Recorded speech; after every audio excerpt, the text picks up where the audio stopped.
El 28 de diciembre, dentro de la octava de Navidad, la Iglesia recuerda la muerte de los inocentes. Y el Evangelio que toca es el de Mateo 2, 13 al 18. Cuando se marcharon los magos, el ángel del Señor se apareció en sueños a José y le dijo: Levántate, coge al niño y a su madre y huye a Egipto, y quédate allí hasta que yo te avise, porque Herodes va a buscar al niño para matarlo. José se levantó, cogió al niño y a su madre de noche, y se fue a Egipto, y se quedó hasta la muerte de Herodes. Así se cumplió lo que dijo el Señor por el profeta: Llamé a mi hijo para que saliera de Egipto. Al verse burlado por los magos, Herodes montó en cólera y mandó matar a todos los niños de 2 años para abajo, en Belén y sus alrededores, calculando el tiempo por lo que había averiguado de los magos. Y entonces se cumplió el oráculo del profeta Jeremías. Un grito se oye en Ramá, llanto y lamentos grandes. Es Raquel que llora por sus hijos y rehúsa el consuelo porque ya no viven. Como nota previa es necesario indicar que todo este segundo capítulo de Mateo está lleno de referencias teológicas y de alusiones a la historia de Israel. Y lo que se nos relata es teología en forma de historia, como lo explicaremos en unos días más al reflexionar más en detalle en el pasaje de los magos. En el relato de hoy, la misión del niño es representar al verdadero Israel. La mención de Belén nos habla del mesianismo de Jesús, la mención de Egipto nos recuerda el Éxodo, la mención de Ramá nos recuerda el exilio en Babilonia, y la mención de Galilea nos habla de la misión entre los gentiles. Es decir, el niño, en este breve pasaje, revive lo más importante de la historia de Israel. Y en él Mateo nos lo muestra como el Salvador, el Mesías y el Señor, en quien la historia de Israel alcanza su plenitud. Ahora bien, el contexto de este relato es la visita de los magos. Justo antes de este pasaje, Mateo nos habló de unos hombres venidos de Oriente, unos sabios, porque más que magos, eran sabios. De hecho, así se les dice en inglés. Estos sabios representan a los cristianos de los pueblos paganos, que ya en tiempos en que Mateo escribió su evangelio, eran muchos. Esos sabios buscan al niño Jesús para adorarlo, pues los cristianos, gracias al anuncio de la Iglesia, reconocen en ese niño frágil y dependiente a Dios mismo que se ha hecho hombre para enseñarnos el camino de la vida. Bueno, pues la visita de los sabios de Oriente quieren enseñarnos que mientras que los pueblos paganos, los de Oriente, sí reconocen a Jesús como el Mesías y vienen a adorarlo, su mismo pueblo y los de Jerusalén, representados por Herodes, no solo lo rechazan, sino que además buscan matarlo. Estos sabios llegaron a Jerusalén buscando al Rey eterno que había nacido.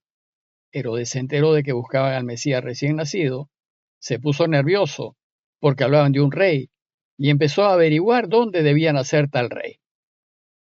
Los escribas consultan las escrituras y le responden que el Mesías nacerá en Belén.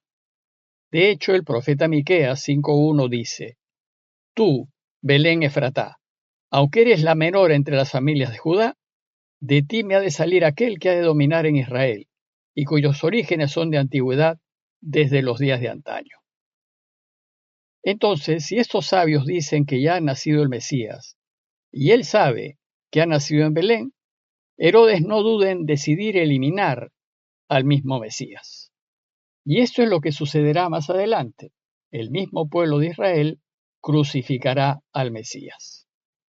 Entonces Herodes mandó llamar a los sabios venidos de Oriente para que averiguasen exactamente en qué parte de Belén había nacido el Mesías. Y les dijo que cuando lo descubran le avisen para ir él también a adorarlo. Como en alguna ocasión dijimos, el rey Herodes nunca quiso competencia alguna y estuvo dispuesto a eliminar cualquier amenaza a su reinado, incluso al extremo de llegar a matar a algunos de sus familiares más cercanos que podían amenazar su poder. Su intención, pues, no era ir a adorarlo, sino deshacerse de él. Belén queda a solo unos 9 o 10 kilómetros de Jerusalén, y el texto de Mateo cuenta que cuando los sabios encontraron al niño recién nacido, lo adoraron. Pero dice Mateo, que fueron advertidos en sueños. Como dijimos en alguna ocasión anterior, cada vez que en la Escritura se mencionan sueños o ángeles, lo que busca el texto es expresar una experiencia espiritual que no es posible describir con palabras ordinarias.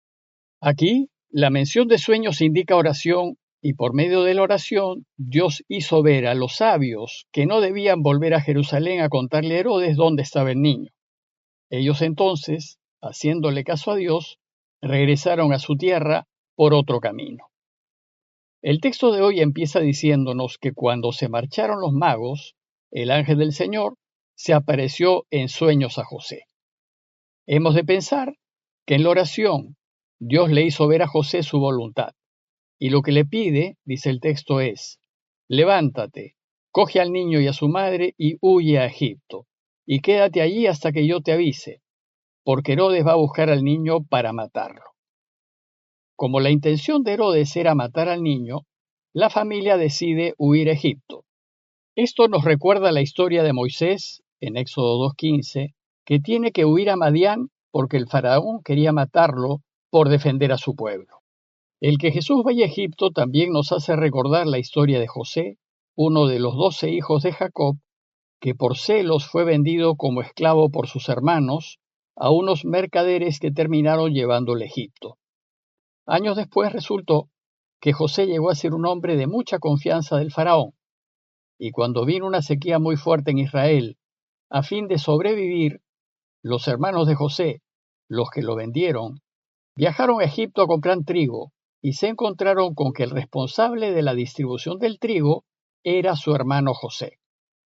Pero José, en vez de vengarse de ellos por lo que le hicieron, los ayudó dándoles el trigo necesario y pudo así reencontrarse con su padre. La venta de José como esclavo sirvió, en definitiva, para salvar a su pueblo.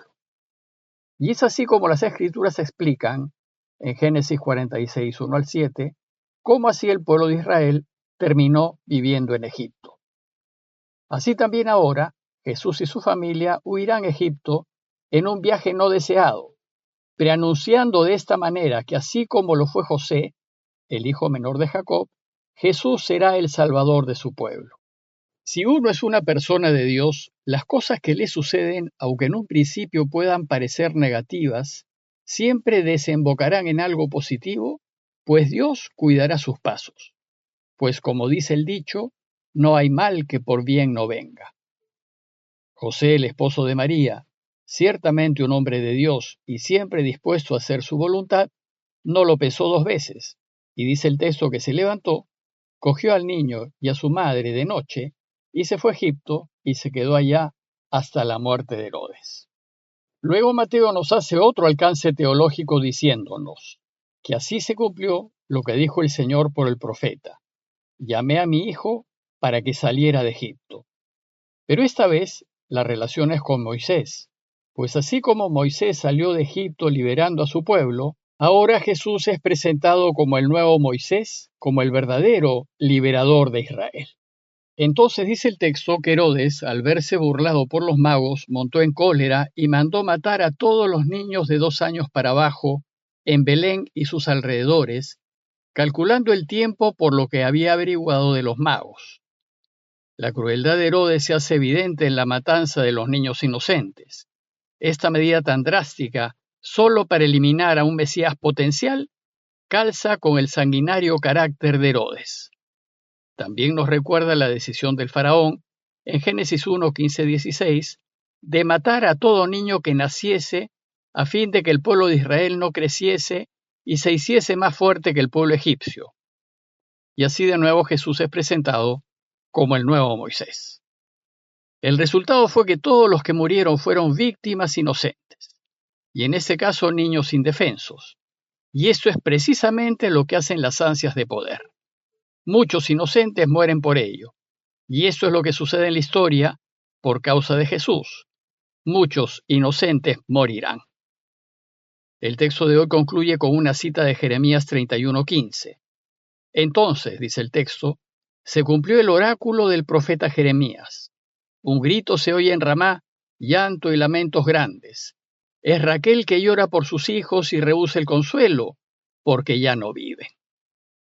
Esta cita expresa la amargura del pueblo a causa del exilio en Babilonia en el siglo VI a.C.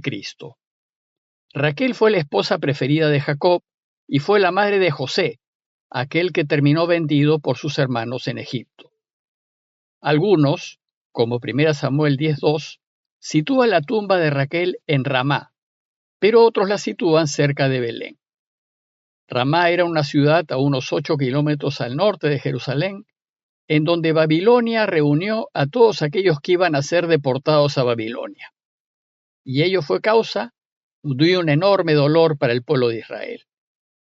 Bueno, pues acá Mateo cita a Raquel y cita a Ramá para ubicarnos en el dolor del exilio y adelantarnos que de todos estos dolores y sufrimientos nos liberará Jesús, el verdadero Mesías, el liberador, y que Él reunirá a su pueblo como un pastor reúne a su rebaño. Como ven, pues el texto de hoy hace muchas referencias teológicas porque el público para quien escribe Mateo era judío y entendía todas estas alusiones. Quien no está familiarizado con la historia de Israel ni con las esperanzas en el Mesías, le cuesta un poco entender su sentido. En cambio, los judíos sí entenderán, y para ellos debería quedar claro que el Mesías esperado es Jesús. Pero como el pueblo de Israel rechazó a Jesús, la Iglesia pasó a convertirse en el nuevo pueblo de Dios y en ella Jesús, el Mesías, sí reinará. Pidámosle pues a Dios para que seamos capaces de ver siempre luz en medio de la oscuridad, a fin de que podamos mantener la esperanza de su intervención en medio de toda la corrupción y la violencia que nos rodea. Parroquia de Fátima, Miraflores, Lima.